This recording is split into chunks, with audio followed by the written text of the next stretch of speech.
Sa iyong palagay,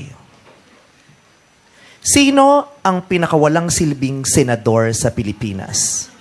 Seryoso yun. Charot lang.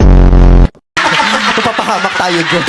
Hindi naman ako ikaw, mapapahamak ako, opinion lang. Sabi ni Nadine.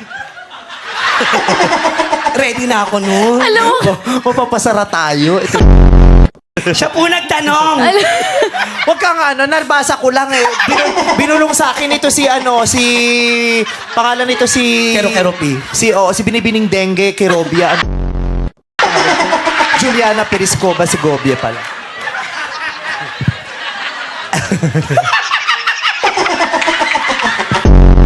Matapang na lang yun. Sabi nga, tingnan mo yung Rainy Queen, mukhang matapang na langgam. Di niya naman ako naririnig. wait lang po. Hindi ko mawari, ano yung itsura ng matapang na langgam? Yan, nalilipad.